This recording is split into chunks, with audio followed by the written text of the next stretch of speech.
커다란 왕궁에 눈처럼 희고 볼과 입술은 빨간 아름다운 백설공주가 살았어요. 인자하신 임금님과 아름다운 왕비님과 함께 행복하게 살았답니다. 그러던 어느 날 왕비님이 병이 들어 세상을 떠났어요. 너무나 슬퍼하는 공주를 위해 임금님은 새 왕비를 맞이했어요. 새 왕비는 아름다웠지만 자신만을 아는 나쁜 사람이었어요. 왕비에게는 신비한 요술 거울이 있었어요. 왕비는 매일매일 그 거울을 보며 거울아, 거울아, 세상에서 누가 제일 예쁘지? 그러자 신비한 요술 거울은 왕비님이 세상에서 제일 예쁩니다. 라고 대답했어요. 왕비는 자신이 가장 예쁜 사람이라는 말에 매우 기뻐했어요. 시간이 흘러 백설공주는 예쁜 공주로 자랐어요. 그러던 어느 날 왕비가 거울에게 다시 물어봤어요. 거울아, 거울아, 이 세상에서 누가 가장 예쁘지? 백설공주님이 제일 아름답습니다. 거울의 대답에 왕비는 화를 냈어요. 그리곤 사냥꾼에게 백설공주를 죽이라고 명령했죠.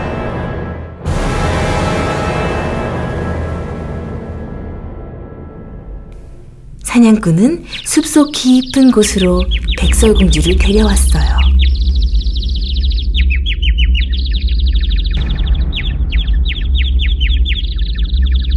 착한 공주님, 저는 공주님을 죽일 수가 없어요. 어서 멀리 도망가세요. 왕비가 자신을 죽이려는 걸 알게 된 백설공주는 숲속 깊은 곳으로 도망쳤답니다. 한참을 지나자 작은 집이 보였어요. 누구 없나요? 아무런 대답이 없자 백설공주는 작은 집 안으로 들어왔어요. 춥고 배고팠던 백설공주는 식탁 위에 맛있는 음식을 먹고 7개의 침대 위에서 잠이 들었어요. 해가 지자 7명의 난쟁이가 일을 마치고 집으로 돌아왔어요. 작은 집은 7 난쟁이의 집이었던 거예요. 난쟁이들은 공주를 보았어요. 예쁜 아가씨가 우리 침대에서 잠을 자네?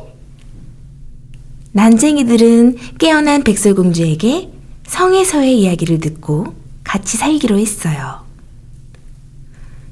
백설공주를 죽였다는 사냥꾼의 말을 들은 왕비는 기뻐하며 거울에게 또다시 물었어요. 거울아, 거울아, 세상에서 누가 가장 예쁘지? 왕비님도 아름답지만 세상에서 가장 아름다운 건 백설공주입니다. 왕비는 사냥꾼에게 벌을 내렸어요. 그리고 백설공주를 죽이기 위해 숲속으로 떠났어요. 난쟁이들의 집 앞에 도착한 왕비는 사과 파는 할머니로 변장하고 문을 두드렸어요. 사과 사세요. 낯선 사람에게는 문을 열어주지 말라는 난쟁이들의 말을 잊은 백설공주는 문을 열어주었어요. 예쁜 아가씨, 맛있는 사과 좀 사세요. 왕비는 백설공주에게 빨간 사과를 내밀었어요. 한 입 먹어보고 맛있으면 사세요. 할머니의 말에 어쩔 수 없이 백설공주는 사과 한 입을 베어 먹었어요. 순간 백설공주는 쓰러지고 말았어요. 왕비가 사과에 독을 넣었던 것이었죠. 저녁에 집으로 돌아온 난쟁이들은 쓰러진 공주를 보았어요. 공주님, 불쌍한 공주님. 난쟁이들은 몹시 슬퍼했어요. 7 난쟁이들은 예쁜 꽃으로 장식한 유리관에 백설공주를 눕혔어요. 그리고 그 옆에서 며칠을 슬퍼했답니다. 그러던 어느 날 이웃나라 왕자님이 슬퍼하는 난쟁이들을 발견했어요. 왕자님, 백설공주님을 살려주세요. 왕자님은 백설공주를 성으로 데리고 가기 위해 자신의 품으로 안았어요. 그러자 백설공주의 목에서 사과 조각이 나왔어요. 백설공주가 살아난 거예요. 난쟁이들과 왕자님은 무척 기뻐했어요. 백설공주는 왕자에게 고마움을 표시했어요. 나와 결혼해주세요. 그리고 성으로 돌아가 오래오래 왕자님과 행복하게 살았답니다.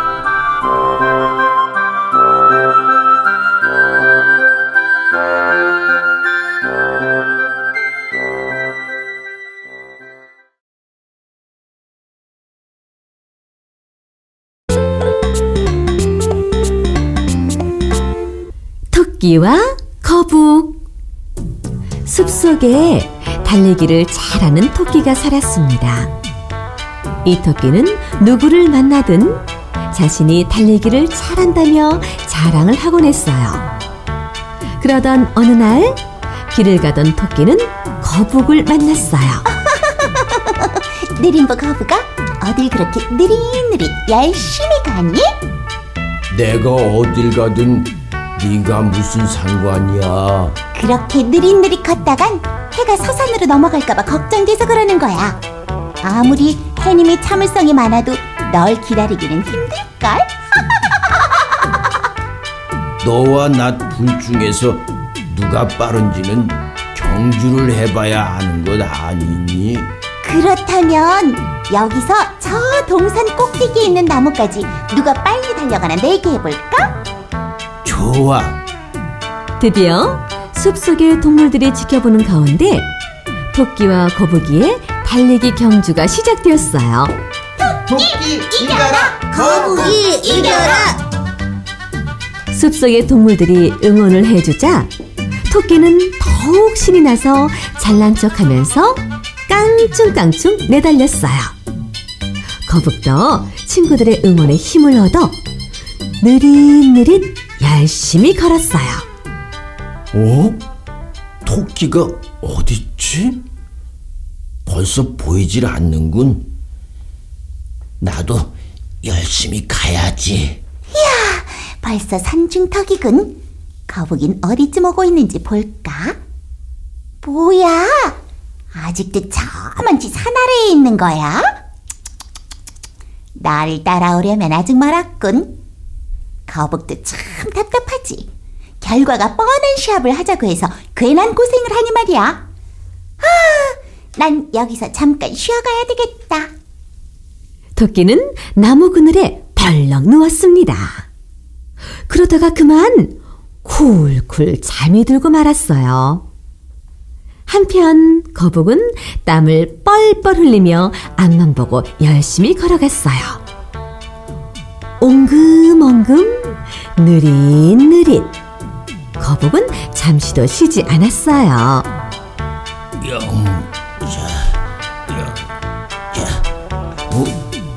저기 토끼가 보이는구나. 그런데 조금 이상한걸? 아하, 누워있구나. 나는 이제 조금만 가면 되겠어.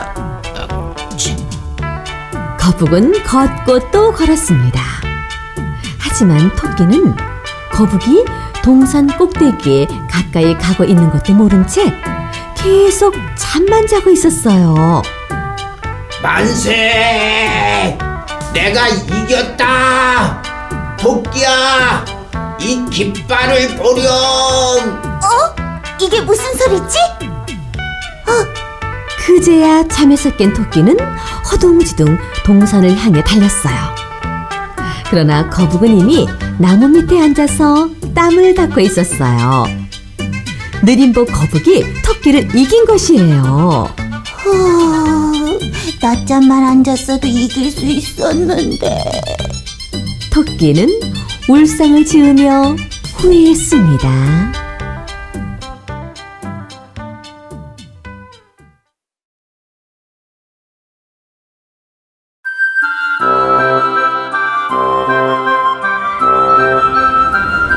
숲속 어느 연못에 개구리 가족들이 살고 있었어요. 아빠, 엄마 개구리는 아이 개구리들에게 노래를 불러주었고 아이들은 재미있게 연못에서 놀았답니다. 수영도 즐기고 풀숲으로 숨바꼭질을 하고 온 가족이 즐겁게 하루하루를 보냈어요. 하지만 개구리 가족들은 항상 불만이었답니다. 자신들을 잘 지켜줄 임금님이 없었다는 것을요. 그러던 어느 날 개구리 가족이 모여서 기도를 하기로 했어요. 하늘에 계신 하나님, 우리들에게 멋지고 훌륭한 임금님을 갖게 해주세요. 제발 저희 소원을 들어주세요. 개구리들의 간절한 기도에 하나님은 나무 토막 하나를 내려주셨습니다. 풍덩!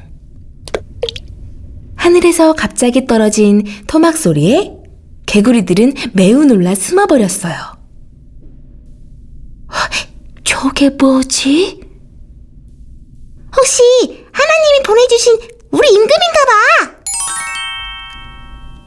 아빠 개구리가 살며시 나무 토막으로 다가갔습니다. 그리고 나무 토막 위로 뛰어 올라갔어요. 아빠 개구리가 나무 토막 위로 올라가자 개구리 가족 모두 나무 위로 올라갔습니다. 아무 말도 없고 그냥 떠있기만 하잖아. 나는 이런 임금이 싫어. 개구리들은 모두 나무 토막을 임금으로 받아들일 수가 없었어요. 그래서 다시 하느님께 기도를 했습니다. 하나님, 나무 토막은 싫어요. 힘세고 멋진 임금님을 보내주세요.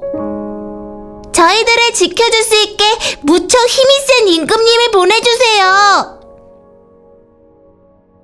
하나님은 개구리 가족의 소원을 듣고 이번에는 커다란 황새를 개구리 가족에게 보내주었어요. 하늘에서 멋지게 내려오는 황새를 보자 개구리 가족은 우와, 정말 멋진 임금님이시다. 힘도 무척 세신 우리 임금님이시다. 개구리들은 황새 임금님을 멋지고 훌륭하다며 너무너무 좋아했습니다. 이제 강물 속 물뱀들에게 이길 수 있다며 황새 임금님에게 모여들었습니다. 이런, 개구리 가족이 모여들자 황새 임금님이 갑자기 긴 부리로 개구리 새끼들을 잡아먹기 시작했어요. 개구리 가족들은 너무 놀라 이리저리 피해 다녀도 긴 부리와 빠른 걸음의 황새를 피할 수 없었답니다. 겨우 목숨을 건진 아빠 개구리와 엄마 개구리는 너무너무 후회하며 울기 시작했어요. 행복했던 연못 속 개구리 가족들은 매일매일 울기 시작했습니다. 그 울음소리는 멈추지 않고 계속되었답니다.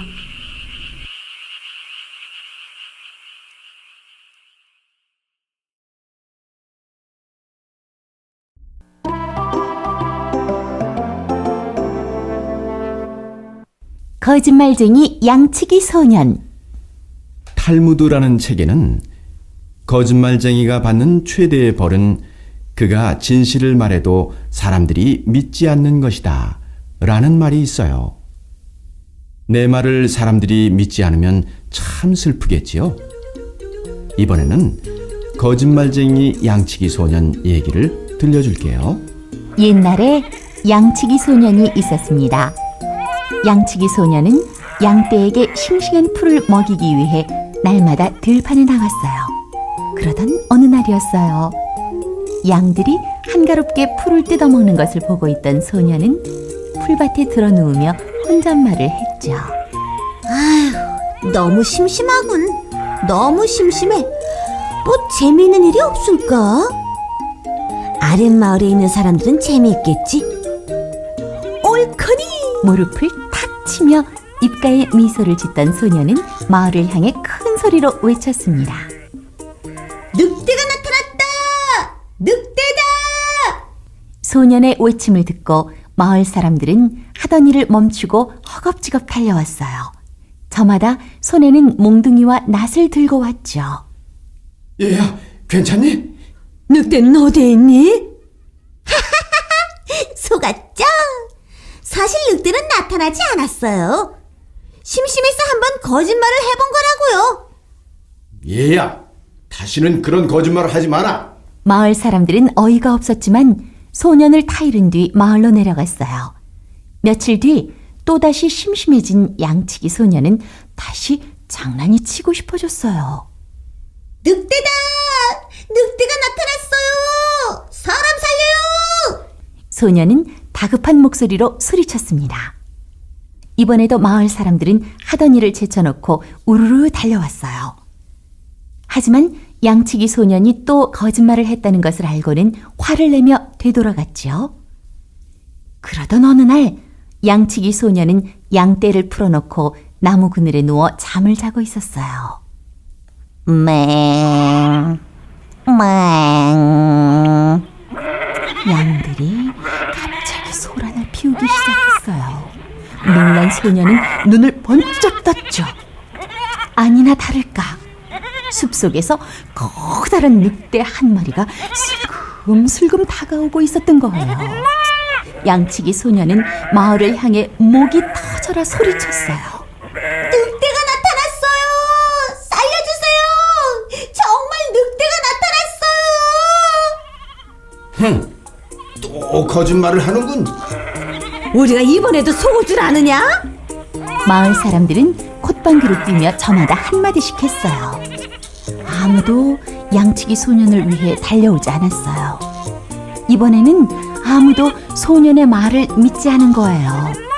결국 소년의 양들은 늑대에게 모두 잡아먹히고 말았답니다.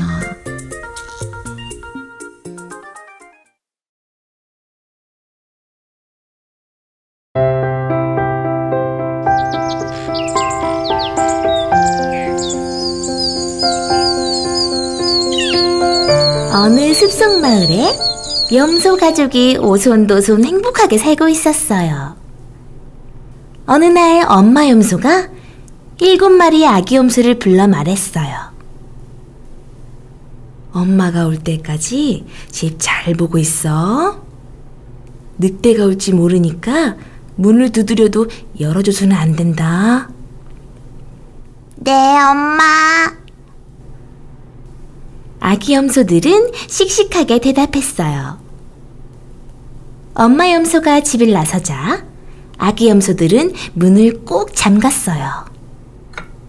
그런데 숲속에서 못된 늑대 한 마리가 몰래 지켜보고 있었어요. 엄마 염소가 없으니 어서 가서 잡아먹어야겠다. 늑대는 곧장 집 앞으로 다가가 문을 두드렸어요. 똑똑똑. 문 두드리는 소리가 나자 아기 염소들이 말했어요. 누구세요? 그러자 늑대는 엄마란다. 어서 문을 열어주렴. 엄마 염소인 척 흉내를 냈어요. 하지만 아기 염소들은 우리 엄마 목소리는 그렇게 거칠지 않아요. 문을 열어주지 않을 거예요. 아기 염소들의 말에 늑대는 곰곰이 생각했어요. 아참, 분필가루를 먹으면 목소리가 고와질 거야. 하며 분필가루를 먹었어요. 그러자 정말 목소리가 고와졌어요. 그리고 다시 문 앞에서 말했죠. 아기 염소들아, 엄마란다. 문을 열어다오. 고운 목소리에 막내 염소가 문을 열려고 하자 형 염소가 열지 못하게 했어요. 문틈으로 나온 시커먼 발을 발견한 거예요. 우리 엄마 발은 눈처럼 하얗고 예쁜 발이에요. 아기 염소들의 말에 늑대는 발에 하얀 밀가루를 바르고 다시 왔어요. 아기 염소들아, 엄마가 돌아왔다. 문 좀 열어다오. 고운 목소리에 하얀 발을 발견한 아기 염소들은 문을 활짝 열어주었어요. 그러자 늑대가 아기 염소들을 잡아먹기 시작했어요. 놀란 아기 염소들은 여기저기 몸을 숨겼어요. 하지만 늑대는 아기 염소들을 하나씩 찾아내어 한 마리씩 삼켜버렸어요.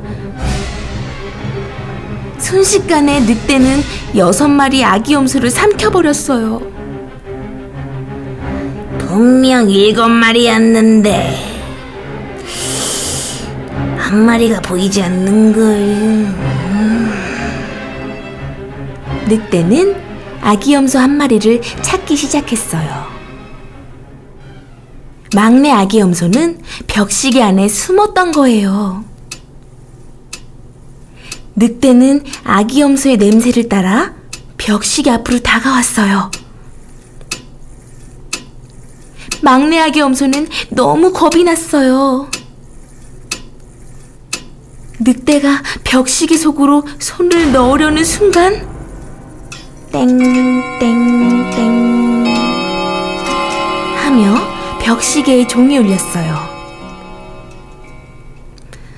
아, 셋이네. 배도 부른데 낮잠이나 자야겠다.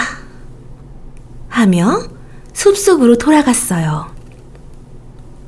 잠시 후 엄마 염소가 돌아왔어요. 염소들이 보이지 않자 엄마 염소는 깜짝 놀라 아기 염소들을 불렀어요. 아기 염소들아, 엄마가 돌아왔어. 어디 있니? 엄마 목소리를 들은 막내 염소는 울면서 엄마에게 안겼어요. 늑대가 아기 염소들을 삼켜버렸다는 얘기를 들은 엄마 염소는 숲속으로 늑대를 찾아 나섰어요. 그러자 나무 밑에서 잠을 자고 있는 늑대를 발견했어요. 엄마 염소는 살금살금 늑대 곁으로 다가갔어요. 그리고 꿈틀꿈틀 움직이는 배를 발견했어요. 엄마 염소는 너무 기뻐했죠. 그리고 집에서 바늘과 실, 그리고 가위를 가지고 왔어요. 그리고 서둘러 늑대의 배를 가위로 잘랐어요. 그러자 아기 염소들이 차례로 한 마리씩 밖으로 뛰어나왔어요. 엄마 염소와 아기 염소들은 너무 기뻐했어요.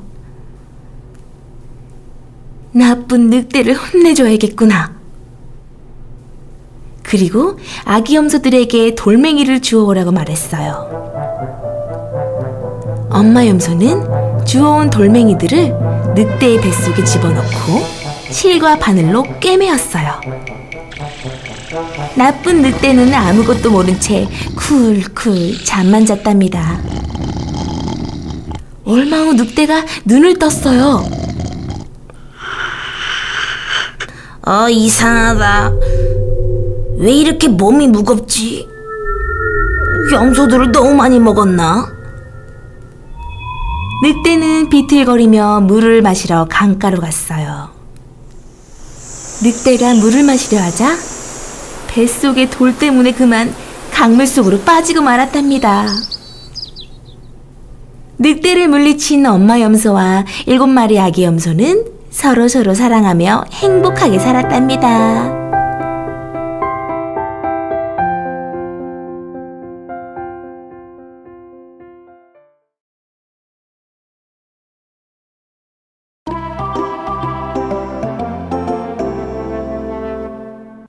개미와 배짱이.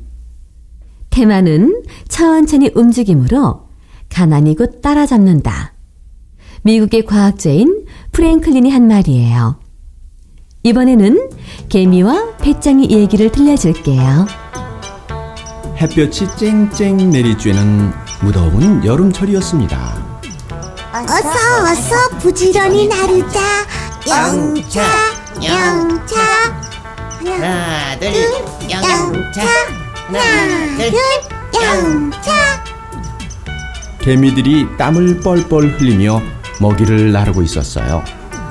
이때 시원한 나무 그늘에 앉아 노래만 부르고 있던 배짱이가 지나가는 개미들을 비웃으며 말했어요. 얘들아, 너희들은 참 재밌구나. 날도 더운데 뭘 그렇게 힘들게 일을 해. 좀 쉬었다 가렴. 나처럼 노래도 하고 말이야. 우린 그럴 시간이 없어요. 지금 먹이를 준비해 놓지 않으면 겨울에 모두 굶어 죽고 말 테니까요. 겨울 준비라고? 겨울이 오려면 아직 멀었어. 아직 가을도 오지 않았는걸. 걱정하지 말고 나하고 노래나 부르며 놀자. 그러나 개미들은 배짱이의 말에 아랑곳하지 않고 부지런히 일했어요. 어느덧 가을이 지나고 추운 겨울이 찾아왔어요. 세상은 온통 흰 눈으로 덮여있고 매서운 바람이 쌩쌩 불었어요. 아우 추워. 아이고 배도 고픈걸. 여름 내내 빈둥빈둥 놀기만 했던 배짱이는 몸을 오돌오돌 떨며 먹이를 구하러 다녔어요.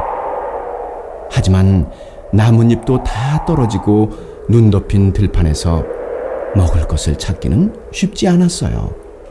아무래도 안 되겠군. 개미에게 좀 도와달라고 해야지. 개미들이 사는 아랫마을 집으로 가봐야겠다. 똑똑똑 계세요? 누구세요? 개미야, 춥고 배가 고파서 찾아왔단다. 제발 먹을 것 좀 나눠주렴.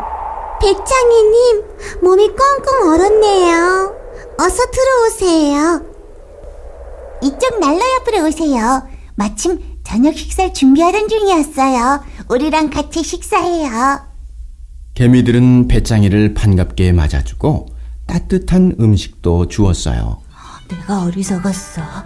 나도 놀지 않고 너희들처럼 열심히 일했으면 지금 이런 꼴이 되지 않았을 텐데.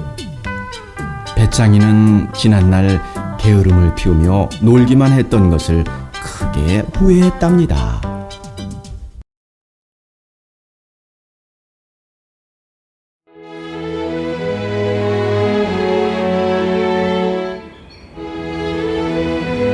아주 옛날, 먼 옛날에 산신령님이 숲속의 새들을 불렀습니다. 비둘기, 제비, 두루미, 참새, 까마귀 등 숲속에 사는 모든 새들이 산신령님 앞에 모였답니다. 새들아, 내가 너희들 중 가장 마음씨 착하고 고운 새에게 새들의 임금으로 뽑으려 한다. 밤하늘에 보름달이 뜨는 날이 되면 다시 이리로 모이도록 하거라. 산신령님은 새들에게 이렇게 말을 하고는 사라지셨어요. 산신령의 말을 들은 새들은 모두 숲으로 날아갔답니다. 그중 까마귀는 새들의 임금 자리에 욕심이 났어요. 내가 가장 멋지게 꾸며서 새들의 임금이 되고 말 거야. 까마귀는 매일매일 숲속을 다니며 여러 새들의 색깔 깃털을 찾아다녔답니다. 그리고는 깃털을 자신의 몸에 꽂았어요. 빨주노초 파남보. 까마귀는 다른 새들이 예쁜 깃털을 몸에 두르자 정말 멋진 모습이 되었답니다. 밤하늘에 보름달이 뜨고 산신령님과 새들이 약속한 날이 되었어요. 자, 다들 모였느냐? 이제부터 내가 가장 마음씨 착하고 고운 새를 찾도록 하겠다. 산신령님이 새들을 하나 둘씩 살펴보았답니다. 드디어 산신령님이 까마귀를 살펴보았어요. 까마귀는 매우 아름답게 꾸몄구나. 멋진 날개를 가진 너를 새의 임금으로 정하겠다. 산신령님의 말에 까마귀는 너무너무 좋아했어요. 이제부터 내가 새들의 왕이다. 까마귀의 말에 화가 난 다른 새들은 까마귀에게 다가가 까마귀 날개에 붙어있는 자신의 털들을 뽑기 시작했어요. 야, 이 거짓말쟁이! 이 거짓말쟁이 까마귀, 이거 내 털이야! 파란 깃털은 내 거야. 숲속의 모든 새들이 자신의 깃털을 뽑아가자 까마귀는 새까맣고 작은 본래 자신의 모습으로 돌아갔답니다.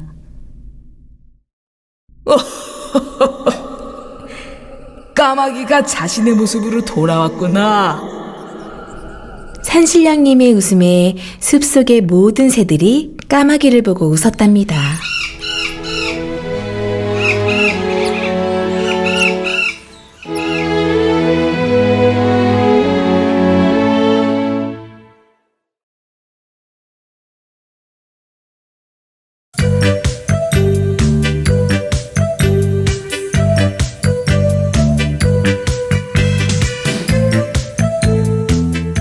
이솝 이야기.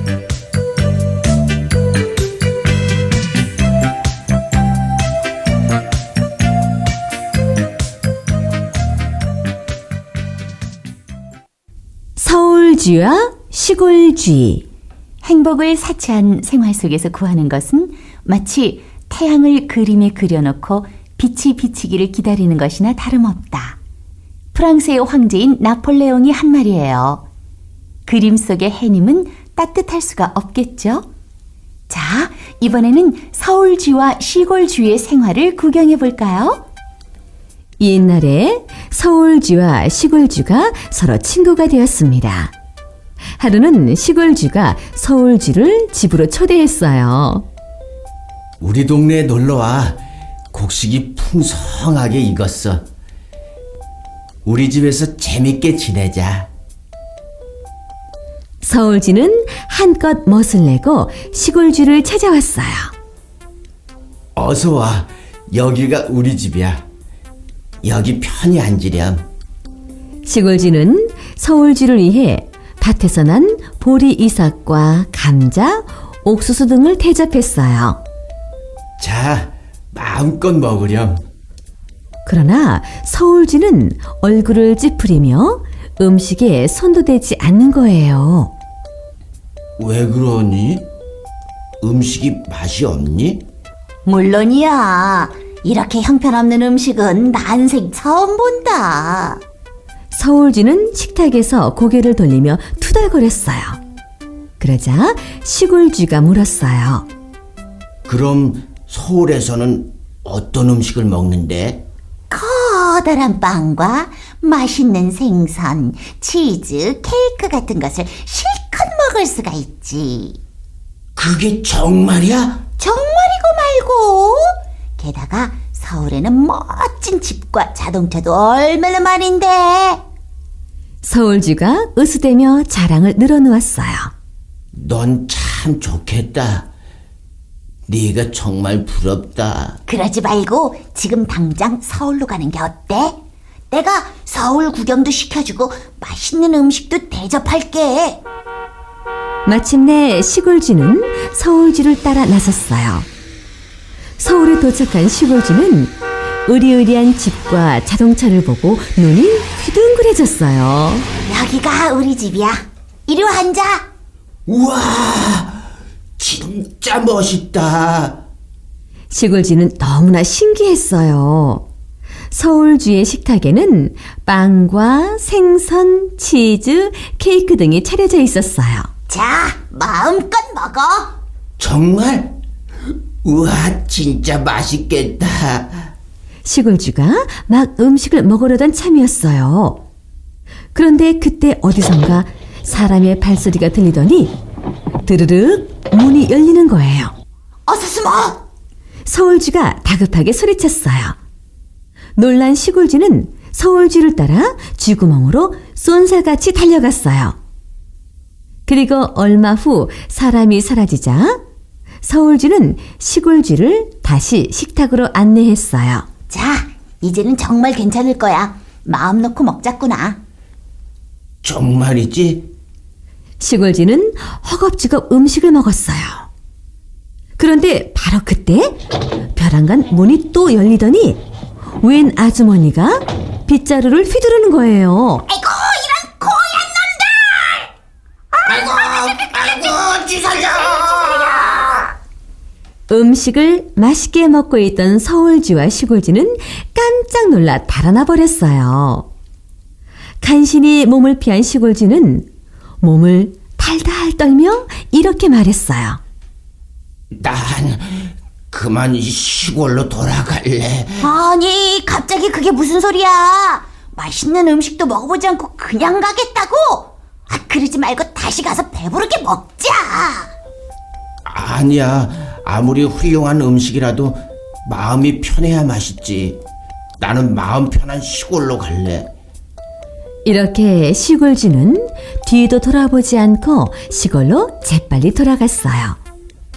그 후 시골쥐는 시골에서 마음 편하게 잘 살았답니다.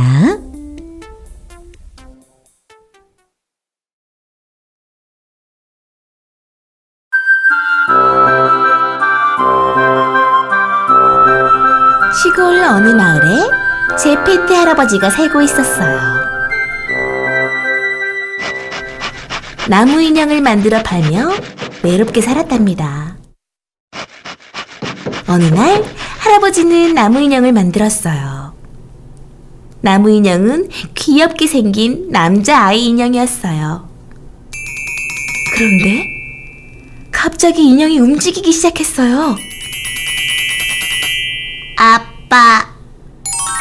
하며 말도 하기 시작했습니다.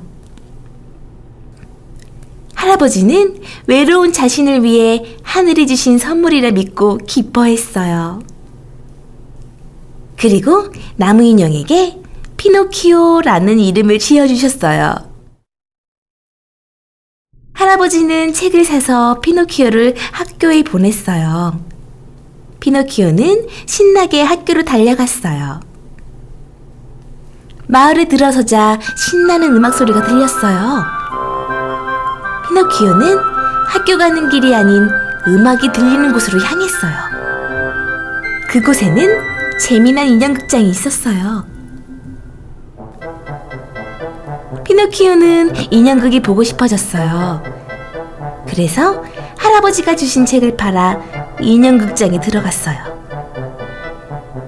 재미난 인형극의 피노키오는 학교 가는 것마저 잊고 무대에 올라가 신나게 인형들과 춤을 추었어요. 사람들은 신기해하며 즐거워했습니다. 극장 주인 아저씨는 피노키오에게 그 말을 주었어요. 집으로 돌아가는 피노키오를 나쁜 여우와 고양이가 몰래 따라왔어요. 피노키오의 그 말을 몰래 엿봤기 때문이에요. 숲속에 들어서자 여우와 고양이가 다가왔어요. 안녕, 피노키오야. 그 말을 저 나무 밑에 묻으면 더 많아진단다. 나쁜 여우와 고양이의 말에 피노키오는 할아버지가 좋아하실 것을 생각하며 여우가 시키는 대로 나무 밑에 금알을 묻었어요.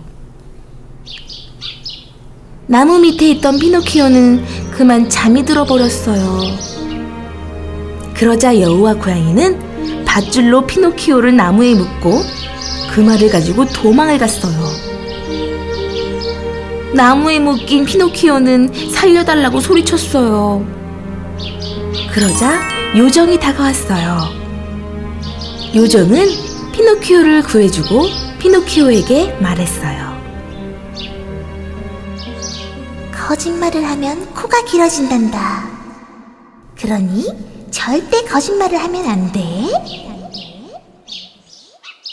곧장 집으로 가겠다고 피노키오는 요정과 약속을 하고 다시 집으로 향했어요.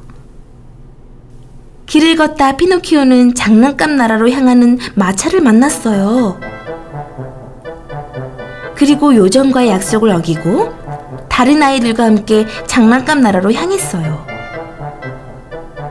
피노키오는 집에서 애타게 기다리는 할아버지도 있고 요정과 약속도 잊어버린 채 매일매일 장난감 나라에서 놀고 먹으면서 지냈어요.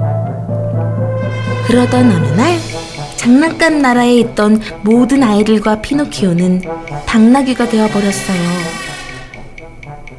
당나귀가 된 피노키오는 서커스단에 팔려갔어요. 매일매일 채찍을 맞으며 고개를 해야만 했답니다. 그러던 어느 날 피노키오는 서커스단을 도망쳐 바다에 뛰어들었어요.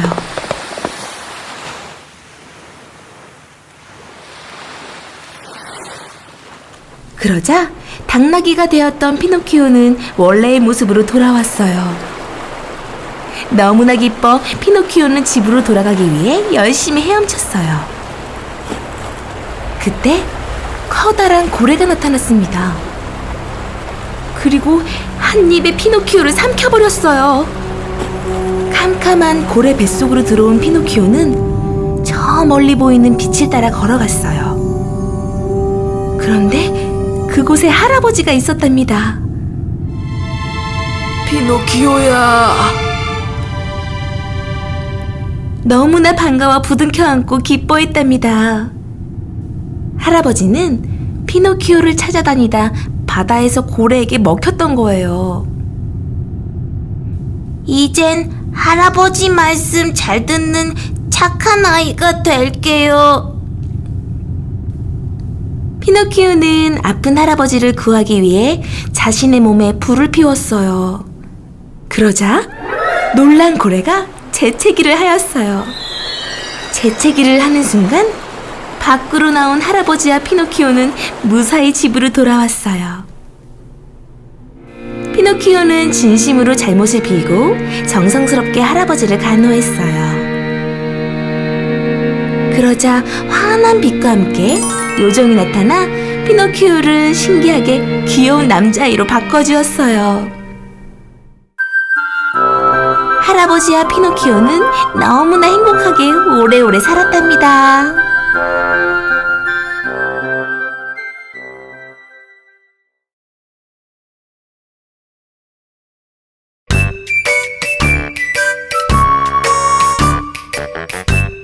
금도끼, 은도끼. 부모를 공경하며 이웃을 돕고 사는 착한 나무꾼이 살고 있었어요. 너무 착한 마음씨를 가진 그를 모든 사람들이 좋아했어요. 하루는 나무꾼이 산에 나무를 하러 갔어요. 영차. 나무를 열심히 해가서 부모님께 맛있는 저녁을 해드려야겠다. 나무꾼은 열심히 도끼질을 했답니다. 헌데 이런, 그만 도끼를 놓쳐 호수에 빠뜨렸답니다.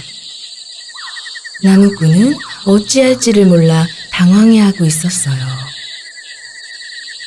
그때 갑자기 물 위에 산신령님이 나타났습니다. 나무꾼아, 이 도끼가 네 도끼니? 산신령님 손에는 황금으로 된 금도끼가 있었습니다. 아닙니다, 산신령님.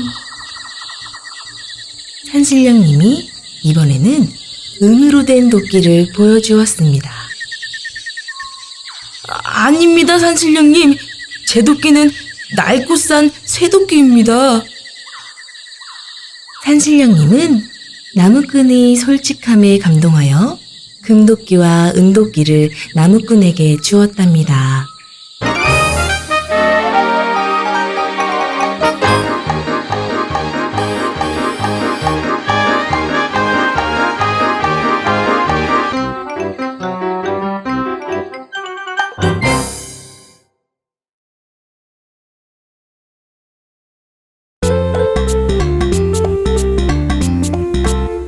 여우와 두루미. 어느 날 꾀를 잘 부리는 여우가 길을 가다가 두루미를 만났습니다. 안녕, 두루미야. 마침 잘 만났구나. 내가 집에 맛있는 음식을 해놓았는데 혼자 먹기가 아까워. 함께 가서 먹지 않을래? 그래, 좋아. 초대를 받은 두루미는 싱글벙글 웃으며 여우를 따라갔어요. 어서 들어와. 이리 앉으렴. 여우가 두루미를 식탁으로 안내했어요. 배가 몹시 고팠던 두루미는 침을 꼴깍 삼키며 음식이 나오기만을 기다렸어요. 잠시 후 여우는 수프가 가득 담긴 접시를 식탁에 올려놓았습니다. 이야, 참 맛있겠는걸. 두루미는 기다란 부리를 접시에 갖다 댔습니다. 하지만 접시가 너무 납작해서 두루미의 기다란 부리로는 수프를 한 입도 먹을 수가 없었습니다. 두루미는 계속해서 접시를 콕콕 쪼아보았습니다. 그러나 소용없는 일이었습니다. 두루미를 골탕 먹인 여우는 싱글벙글 웃으며 말했습니다. 아무래도 스프가 맛이 없나 보구나. 그럼 이리 주렴. 내가 마저 먹는 수밖에 없지. 여우는 두루미의 접시를 가져다가 맛있게 핥아 먹었습니다. 두루미는 화가 잔뜩 나서 집으로 돌아왔습니다.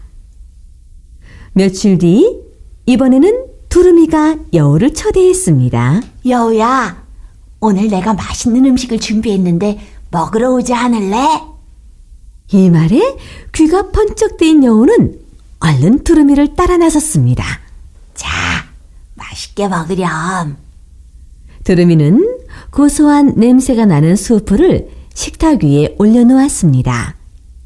그런데 수프는 목이 아주 기다란 병에 들어있었습니다. 냄새가 참 고소하군. 여우는 얼른 병 속에 입을 집어넣었습니다. 그런데 병이 너무 길어서 아무리 혀를 내밀어도 병 속에 있는 수프를 먹을 수가 없었습니다. 게다가 뭉툭한 여우의 입이 병에 꽉 끼어 빠지질 않았습니다. 여우는 한참 만에야 겨우 병에서 입을 빼내며 투덜거렸습니다. 이런 기다란 병에다 음식을 주면 날더러 어떻게 먹으라는 거니? 지난번 네가 한 행동을 생각해봐. 두루미가 조용히 말했습니다. 그러자 여우는 아무 말도 하지 못한 채 두루미의 집을 나왔습니다.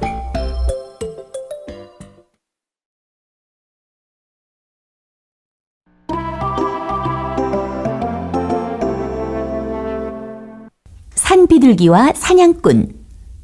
자기가 진 신세를 부인하는 사람은 배은망덕하고 그 신세를 감추는 사람도 배은망덕하며 그 신세를 잊어버린 사람은 더욱 배은망덕하다. 로마의 철학자 세네카의 말이랍니다. 이번 이야기에서 산비둘기가 무엇을 잘못했는지 생각해 보세요. 숲속에서 사냥을 하던 사냥꾼이 산비둘기 한 마리를 잡았습니다. 사냥꾼님, 제발 저를 잡아먹지 마세요. 만약 저를 살려주시면 제가 다른 산비둘기들을 잡을 수 있도록 날마다 길을 안내해드릴게요. 이 말을 들은 사냥꾼은 산비둘기를 잡아먹지 않고 사냥을 나갈 때마다 데리고 다녔어요. 산비둘기는 다른 산비둘기가 자주 가는 곳으로 사냥꾼을 안내했죠. 그러던 어느 날 사냥꾼의 집에 손님이 찾아왔어요. 이를 어쩌나? 집에 먹을 것이 떨어져서 대접할 것이 하나도 없네. 고민을 하던 사냥꾼은 하는 수 없이 산비둘기를 잡기로 마음먹었죠. 미안하구나. 귀한 손님이 찾아왔으니 너라도 대접할 수밖에 없구나. 뭐라고요? 어떻게 나에게 이럴 수 있죠? 산비둘기는 세 장에 갇힌 채 구슬프게 울었습니다. 하지만 사냥꾼은 아랑곳하지 않고 칼을 갈았답니다. 이때 산비둘기의 울음소리를 들은 다른 산비둘기들이 사냥꾼의 집으로 모여들었어요. 왜 그렇게 구슬프게 울고 있니? 그러자 산비둘기가 처량하게 대답했어요. 그동안 수없이 사냥을 도와줬는데 그 은혜도 모르고 사냥꾼이 나를 잡아먹으려고 하잖아. 배은만덕한 인간 같으니라고. 이 말을 들은 다른 산비둘기들은 아무 말도 하지 않은 채 코웃음을 쳤어요. 왜 다들 나를 비웃는 거니? 배은망덕한 짓은 네가 먼저 하지 않았니? 자기만 살겠다고 사냥꾼에게 우리들이 어디 있는지 가르쳐 주었잖아. 맞아. 너는 사냥꾼에게 당할 만도 해. 그렇고 말고 마음씨를 곱게 쓰지 않았으니 그렇게 죽게 된 거라고. 이 말을 들은 산비둘기는 아무 말도 못한 채 눈물만 뚝뚝 흘렸습니다.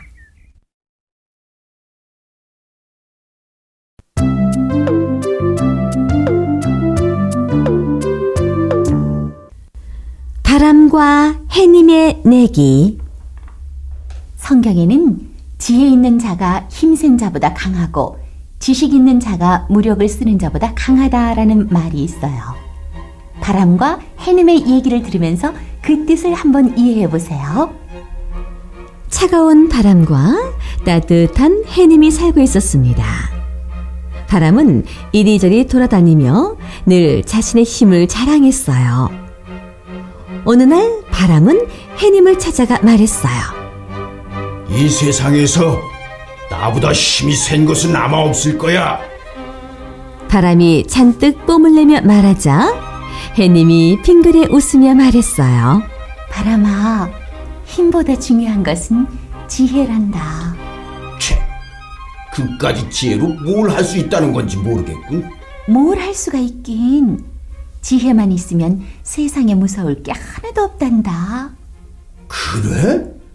정말 그렇다면 이렇게 말다툼만 하고 있을 게 아니라 누가 더 센지 내기를 하는 게 어때? 그래, 그러자꾸나. 어떤 내기를 할까? 주위를 두리번거리던 바람은 마침 두꺼운 외투를 입고 걸어가는 나그네를 발견했어요. 옳거니 저 나그네의 외투를 벗기는 쪽이 이기는 걸로 하자. 그래, 좋아. 먼저 바람이 나그네를 향해 후 하고 입김을 불었습니다. 추워. 도대체 날씨가 왜 이러지? 갑자기 추워지니 옷깃을 단단히 여미지 않으면 감기 걸리겠는걸? 벼랑간 센 바람이 불어닥치자 나그네는 몸이 공중으로 붕 날아갈 것만 같았어요. 더구나 추워 견딜 수가 없었기 때문에 옷깃을 여미기에 바빴어요. 이런, 입김이 너무 약했나 보군. 바람은 있는 힘껏 입김을 불었어요. 그러자 주위에 있던 나뭇가지가 뚝 하고 부러졌어요. 하지만 나그네는 바람에 벗겨지려는 옷을 더 단단히 잡고서 길을 걸어갔어요. 더는 못하겠어. 너무 지쳤어. 이번에는 내가 해볼까? 그러더니 해님은 빙그레 웃었습니다. 그러자 나그네는 즐거운 듯 하늘을 쳐다보았어요. 그리고 움츠렸던 몸을 쫙 폈지요. 자, 좀 더. 해님은 더욱 뜨거운 열을 모아 햇살을 뜨겁게 내리쬐었어요. 더워. 오늘 날씨는 참 이상하군. 더 이상 못 참겠는걸? 외투를 벗으면 훨씬 시원하겠지? 나그네는 입고 있던 외투를 벗어들고 걷기 시작했어요. 이 모습을 지켜본 바람은 그동안 힘 자랑만 했던 것을 반성했답니다.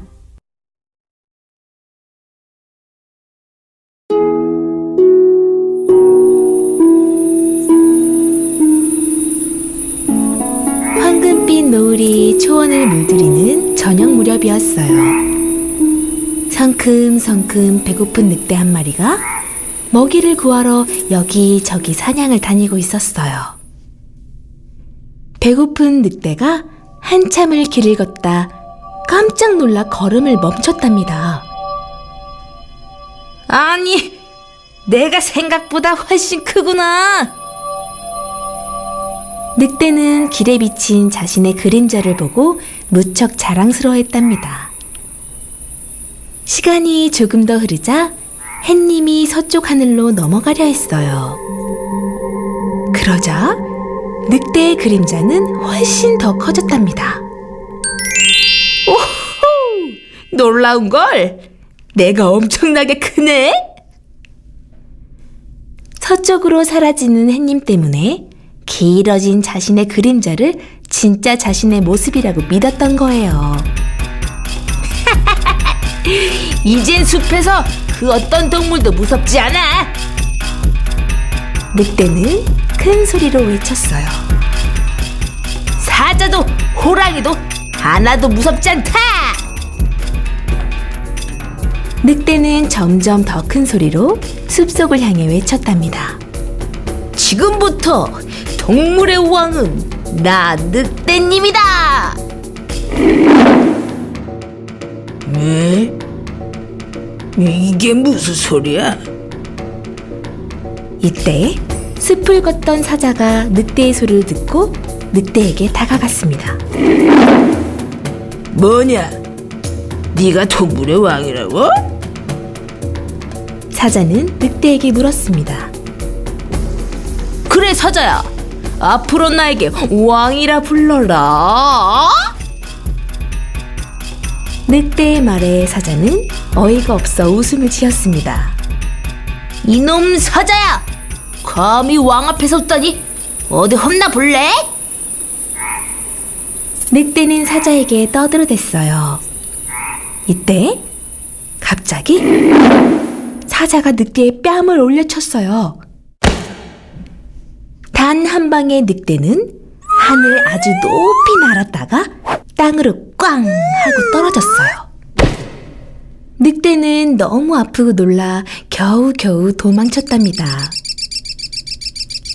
그리고 다시는 사자 주변에 얼씬도 하지 않았답니다.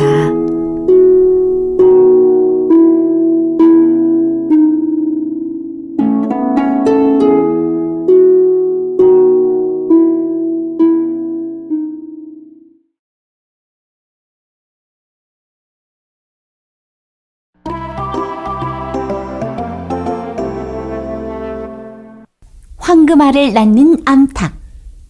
탐욕이 많은 사람은 금을 나누어 주어도 옥을 얻지 못함을 불평하고 벼슬을 주어도 제후 못됨을 불평한다. 책은담에 나오는 말이에요. 이번에는 욕심이 많아진 부부의 얘기를 들려줄게요.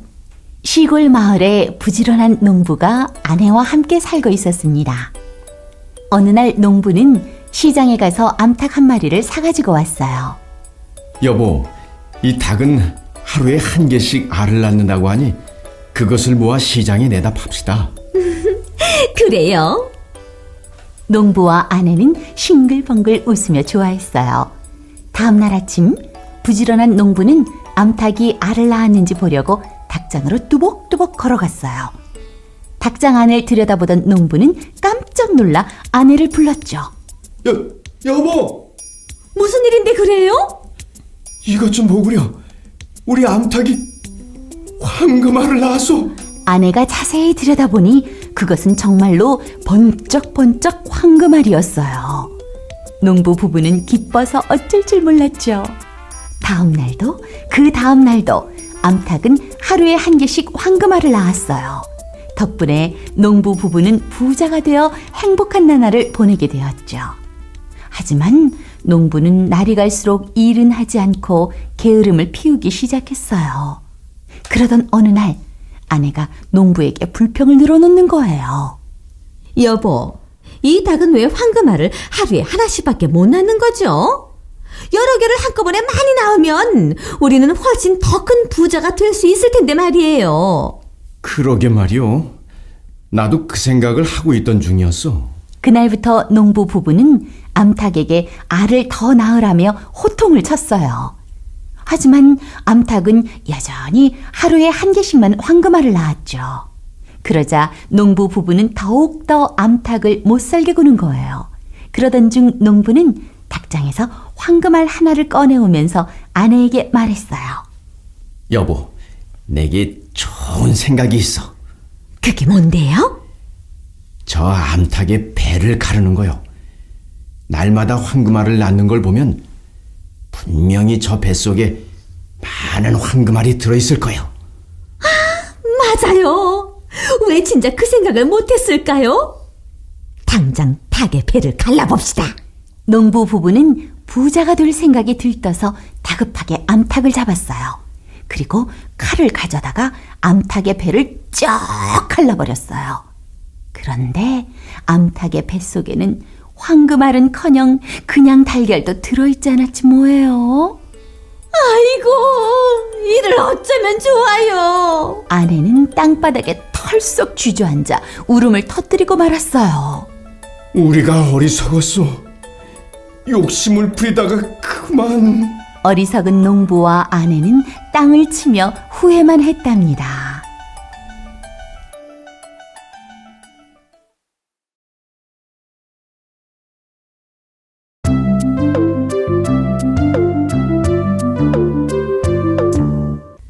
왕이 되고 싶은 낙타와 코끼리. 한국 속담에 사자 없는 산에 토끼가 왕 노릇한다라는 말이 있어요. 주장이 되는 사람이 없으면 그 일을 할 능력을 갖추지 못한 사람이 득세하여 우쭐거린다는 뜻이죠. 저기 숲속에 사자 왕이 돌아가셨군요. 어떤 이야기들을 하는지 들어볼까요? 동물들이 숲속에 모여서 회의를 열었습니다. 어제 우리를 다스리던 사자왕이 돌아가셨습니다. 그러니 하루빨리 새로운 왕을 뽑도록 합시다. 늑대의 말이 맞습니다. 빨리 왕을 뽑지 않으면 큰 싸움이 벌어질지도 모릅니다. 맞아요. 어서 왕을 뽑읍시다. 동물들은 모두 늑대의 의견에 찬성했어요. 여러 동물들의 의견을 모아 낙타와 코끼리가 새로운 왕 후보로 결정되었어요. 자, 낙타와 코끼리는 앞으로 나오세요. 투표에 들어가기 전에 다짐을 한마디씩 들어보도록 하겠습니다. 제가 먼저 각오를 말하겠습니다. 저는 성격이 너그럽고 인자한 낙타입니다. 그러니 저를 왕으로 뽑아주십시오. 저는 낙타보다 훨씬 큰 코끼리입니다. 몸집으로 보나 힘으로 보나 저를 따라올 동물은 없습니다. 그러니 저를 왕으로 뽑아주십시오. 마침내 동물들은 투표를 하기로 했어요. 그런데 투표를 막 시작하려고 할 때였어요. 갑자기 원숭이가 자리에서 벌떡 일어서며 말했습니다.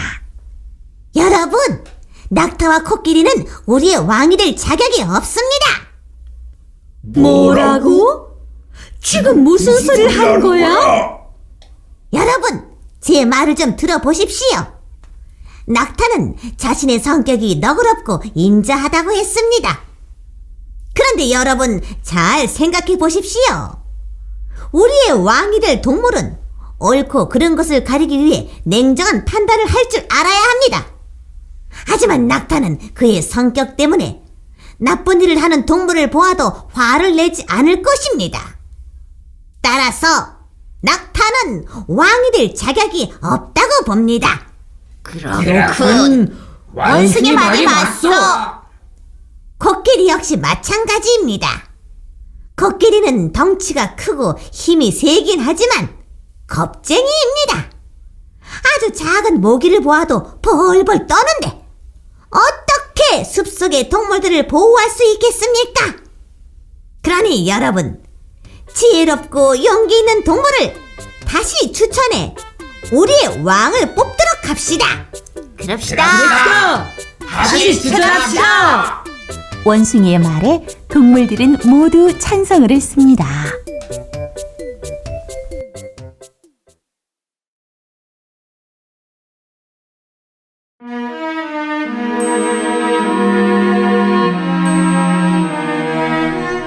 아주 옛날 어느 나라에 신데렐라라는 착하고 예쁜 소녀가 살고 있었어요.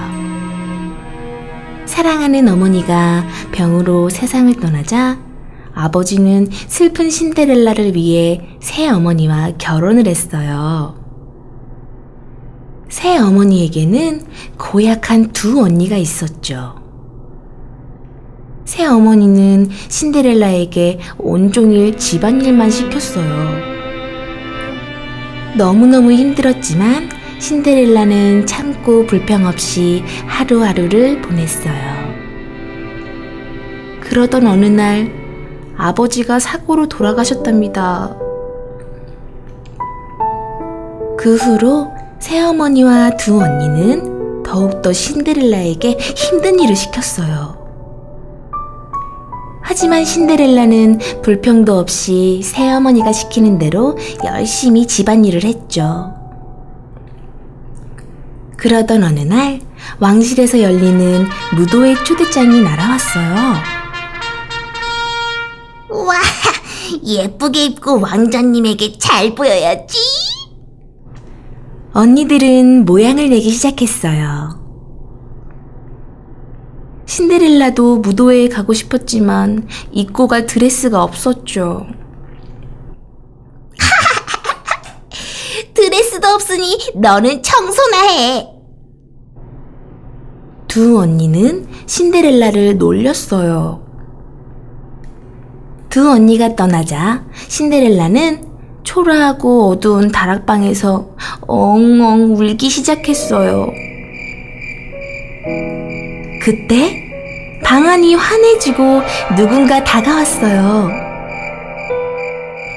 착한 신데렐라야, 울지 말아라. 인자한 요정 할머니였어요. 요정 할머니는 호박으로 황금 마차를 만들고 신데렐라의 친구인 생쥐들을 멋진 말로 만들었어요. 낡은 옷은 아름다운 드레스로 만들어졌어요. 요정 할머니는 신데렐라에게 마지막으로 반짝반짝한 유리구두를 주었어요. 착한 신데렐라야, 12시를 알리는 종이 울리기 전에 꼭 돌아와야 한다. 요정님 고맙습니다. 신데렐라는 황금마차를 타고 왕궁으로 갔어요. 아름다운 신데렐라의 모습에 무도회장의 모든 사람들은 넋을 잃고 신데렐라를 바라보았어요. 신데렐라의 두 언니조차 알아보지 못했어요. 이때 신데렐라 앞으로 왕자님이 다가왔어요. 저와 춤을 추시겠습니까? 신데렐라와 왕자님은 너무나 행복하게 춤을 추었어요.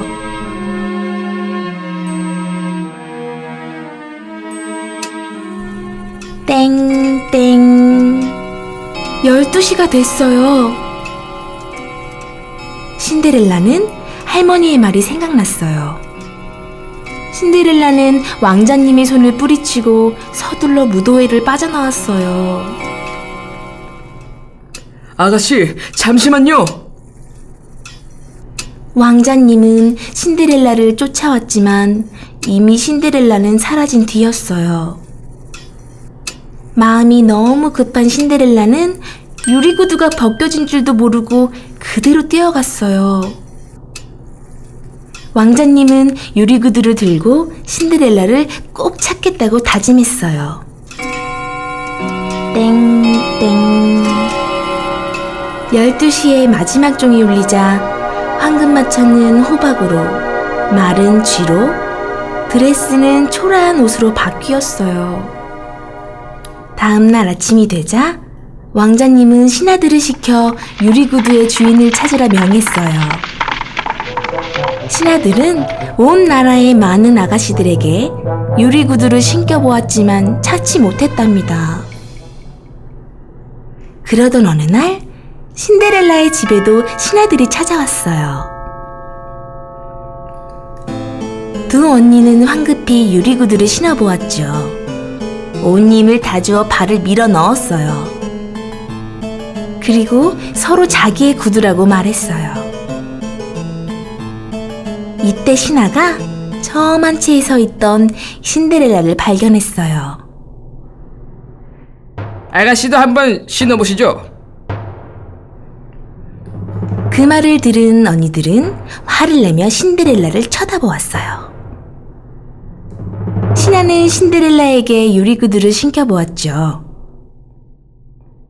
유리구두는 신데렐라의 발에 꼭 맞았어요. 당신이 왕자님이 애타게 찾는 아가씨군요. 어서 왕궁으로 같이 가시죠. 신하는 정중히 신데렐라를 마차에 태우고 왕궁으로 갔어요. 다시 왕자님을 만난 신데렐라는 기쁜 마음에 환하게 웃었답니다. 왕자님은 신데렐라를 맞이하며 청혼을 했어요. 모든 사람들의 축복을 받으며 신데렐라는 왕자님과 행복하게 살았답니다.